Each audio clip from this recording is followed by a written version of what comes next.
G'day, welcome to Down in the Woodworks. In today's video I'm going to be building a small gift box from this timber here that I salvaged from an old set of drawers.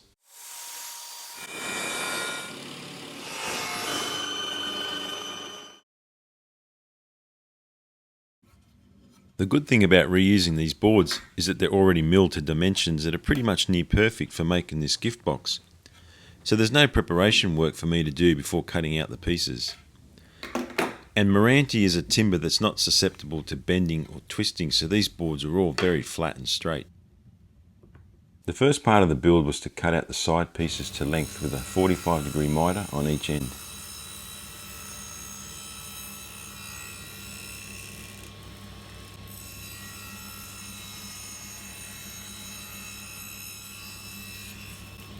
Next I needed to cut a rebate at the top and bottom of each side piece for the base and lid to fit into.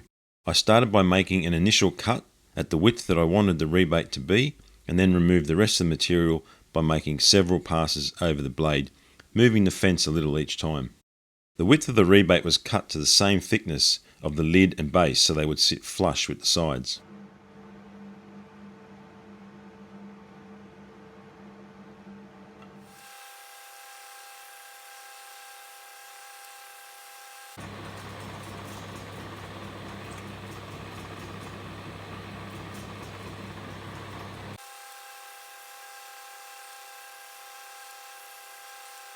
With all the cuts on the side pieces done, the next step was to glue it all together using the masking tape method, which I reckon is the best way to glue up small miter joints like these, and it works well for picture frames too.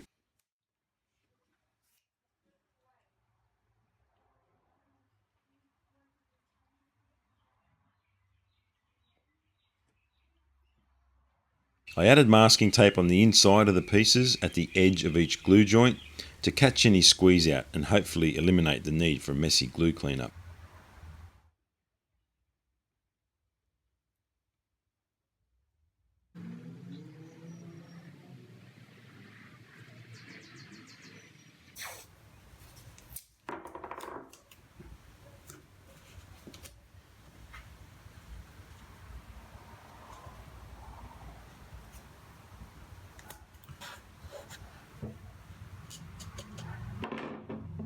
To keep it all square while it dried, I clamped in these right angle brackets.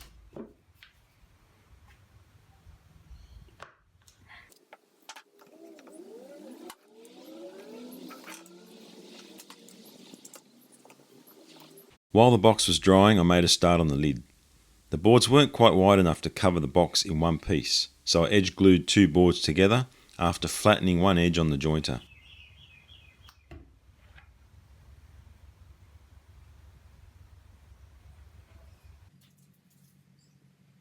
These two pieces were cut from the same length, and when glued together, they made this really cool grain pattern.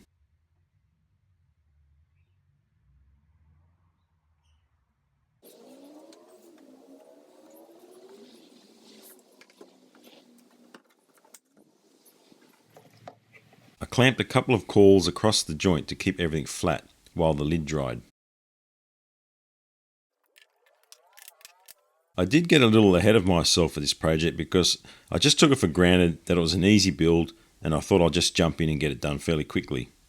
I soon realised that I could have a real issue with the top and bottom panels expanding across the grain and breaking the box if they were glued into that rebate. Because the box was going to be travelling from summer in Australia to winter in Canada within a 24-hour period. So I changed the design slightly and the lid was now just going to sit loose on the top. So I marked the outside dimensions of the box on the lid and cut it to size on the table saw. I used the box itself to set the fence on the saw and finished cutting the lid to size.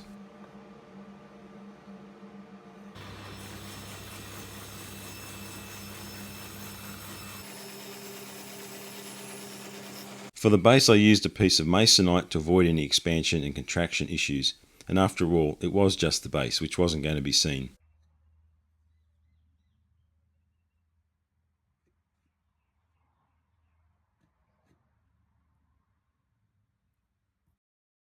Because the masonite was thinner than the original panel that was going to be the base, I trimmed down the edges of the rebate so the base was flush.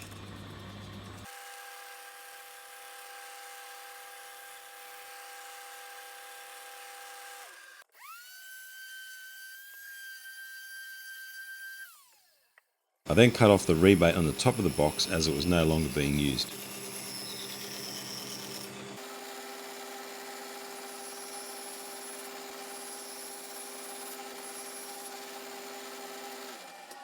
To help locate the lid centrally on the box and to make sure that it stayed flat, I glued 2 strips on the underside of the lid. These pieces were glued on with their grain direction perpendicular to the glue joint and grain direction of the lid.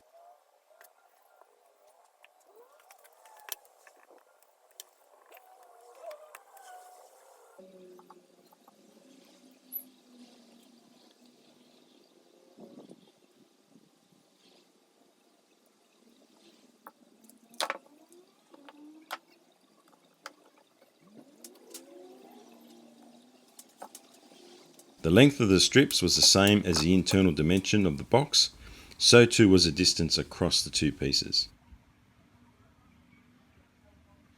I then gave the box a light sanding before applying some spray-on varnish.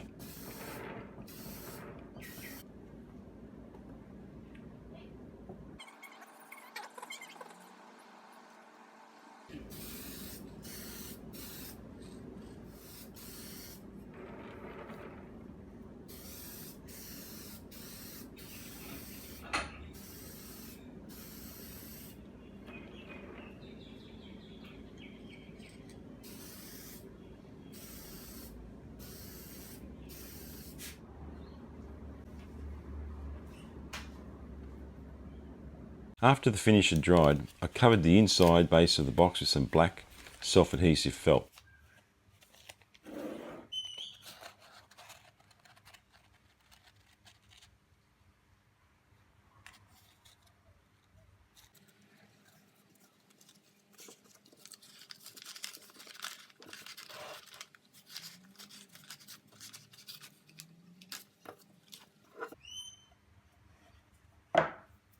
The last step was to line the inside of the box with some packing foam to protect the gift that was going in the box.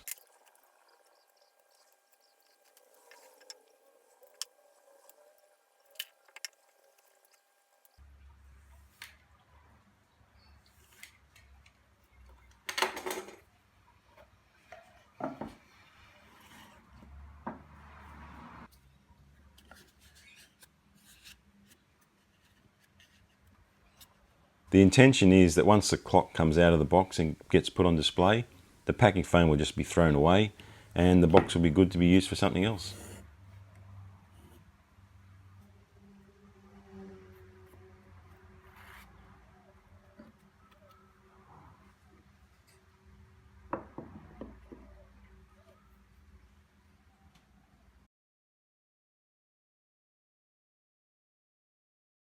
Well, that's it. I think the box turned out quite beautiful actually, after all. And it was only meant to be just protection for the clock, which was the main gift. The gift was a going home gift for our exchange student who actually left today.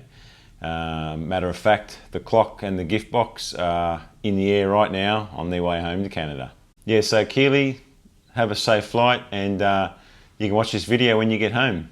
In the time between this video and my last video, my channel hit 1 million views and 12,000 subscribers. So once again, I can't thank you guys enough for all the love and support I get. It's fantastic. And I want to make a special mention of our online buddy Sumo over at Sumo's Projects. He gave me a huge shout out on Instagram when the channel hit 1 million views. So mate, thanks very much for that. He's a really nice bloke. He always goes out of his way to recognise other YouTube makers or other makers in general.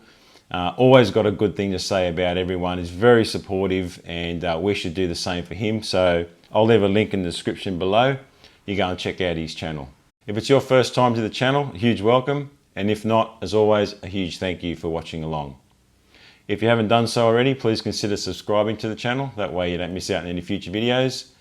You can check me out on Instagram in between videos just to see what I'm up to. But in the meantime, you guys all have a great day.